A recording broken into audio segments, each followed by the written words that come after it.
it come to do my GCSEs, I was like, it's sunny, I'm going skating now. I could tell he was going to be good. When this bad boy come out in Japan, they sold out on pre-order, you know. Somebody just come up to us and went, oh, have you heard what's happened to Doug? He's been attacked since like in hospital. When I came out of hospital, I fucking rode off down the street on my skateboard, man. Skating definitely helped him get over it.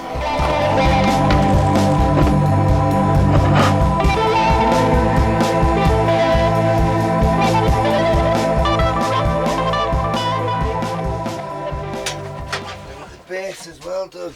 Yeah, man. You need to get that back upstairs, don't you? It looks like it's in better condition than it was, man. This neck was more bent, you know what I mean? Than this one was. That's for sure. This is one of Marie's. Too right, man. This fucker, I ain't played in time, you know. Go on then, lick us out a couple of riffs. I ain't got none, mate.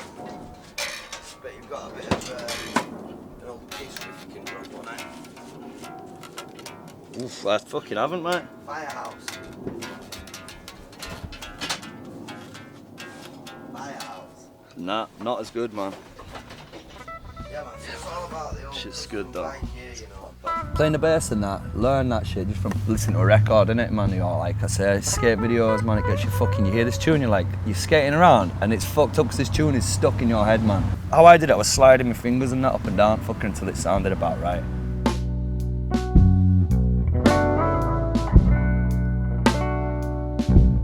But I remember when Dave got married and Robbie, Atco, Doug, they all turned up and they were going on about gentlemen's pistols and they all had hankies tied round one leg with the pant pulled up for some reason. And that was kind of when they started, that it was kind of like they hadn't done out yet. It's kind of like a joke band almost, and then it just started from there. This band, it was pretty sick because there was a geezer who used to skate with called Ginger Gov and that from Bingley, and who was in the band, he was the original drummer.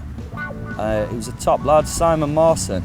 And the other dude, the singer out of the band, I was good mates with him as well, James Atkinson, like. And he taught me, you know, a few things on the guitar and that as well, the bass, and he was like, oh, it's like this and that, and showed me some shapes. We spent a lot of time just jamming and like playing music together, just trying to work out how to come with something, you know what I mean? Like.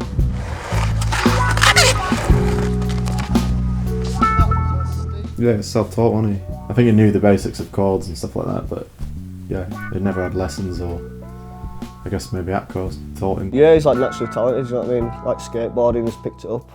I tell you what, skateboarding, it can't be stopped, can it? If you start skating, you love it. There's nothing going to stop you from doing it, man. Not no school or job or work. And as for, you know, playing in a band, it didn't get in the way of me skating because I used to take my board sometimes and that as well if it was definitely somewhere to skate there and that. I even took it to the Alps when I skated a little park at the bottom of the Alps, and I don't know what it's called, but it was sick, man.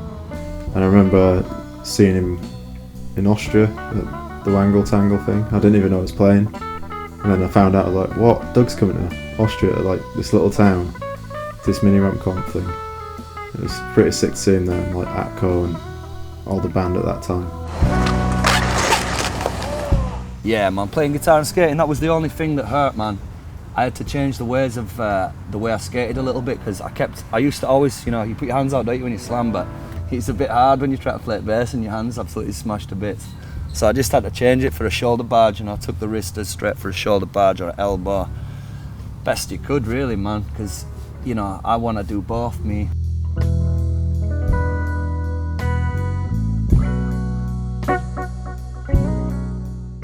When this bad boy come out in Japan, it was, I don't know how many did, maybe probably like 500 or 1,000 maybe. But they sold out on pre-order, you know, before we even got there, so it was pretty serious. We knew it was going to be a big gig when we got over there. It's like Japan, you know what I mean? I've never been to Japan before, so I was like, fucking yes, get me there, man, I'm feeling that. When they show up at Japan, it's always that big bit with all advertising stuff on it and that free triangle thing and like loads of people running around in fast motion. It's always do it, don't they? We were just literally down the corner from there, like down that street and playing a gig in that, like a double headlining show. So it was like some other band who were in the same sort of scenario as us. Not anything massive in their country, but in Japan, on the other hand, there was a great big following and people dug it. You know, they'd look a little bit deeper than some mainstream pop music or rock music or whatever, and they've gone and found some different vein of it and they're mad into it. We went out on a mission to go and check the temple out and that, and there was huge statues on it and that. It was really fucking sick, man. Like you see on, you know what I mean, Attenborough and shit like that. We get in there and it's like a market down to the end. and it was hot, man, and I had wandered off from the group sort of thing, and I was just like, fucking hell, it's hot today. I clocked this big fountain thing, all these cups around it, and I'm like, oh yes sir, give me one of them. So I've grabbed this cup, 1, 2, 3, 4, 5, you know what I mean? Push, boshing it down. I'm like, oh fuck me, I feel great now, I feel great. And then I see all these people, you know, Japanese people and stuff coming walking over. It turns out what they're doing, they're drinking out of it and they're spitting it back in and like that's like a little, some sort of a prayer thing or some sort of a good luck thing or some shit. And you can best believe how I felt after that. I'd caned it, man. I'd got full of this fucking water. Fucking 10 fucking million people in spit, you know. And then I've got to play a gig that night as well. So yeah, you can imagine I was pouring beer down just to flipping try and take away the thoughts, man.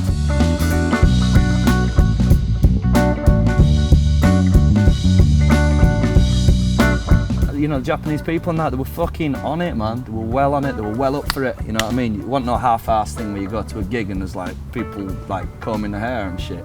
They were fucking going for it, man. Oh, they knew the words and that, man. It was next level, man. And there was fucking fans up the front like that, proper fucking having it. Yeah! T-shirts on and that, proper sick, man. 2012, I think, about that sort of time. You know, the musical differences and that, you fall out with people and, you know, it could have been dealt with differently, but I'm not gonna sit here and fucking moan and slag people off.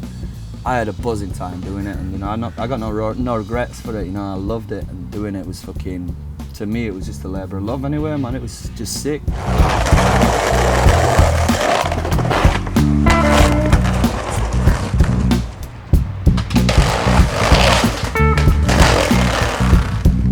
I just think with Doug, it's like, it's same as Tom Brown. Anything he does, he basically can do it really well.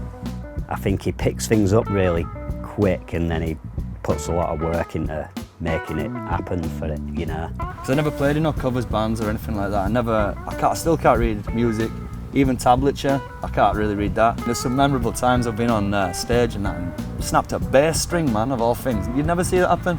Boosh, and then I get the next one and I can't tune it up. So I've got my man trying to tune it with mate. Next man's like, no, you're tuning it wrong. So there's 3 people trying to tune up my guitar while I'm stood with it on a stage. He's fucking brilliant, man. I've never seen that before, man. I don't think the likes will ever be seen again. You know what I mean?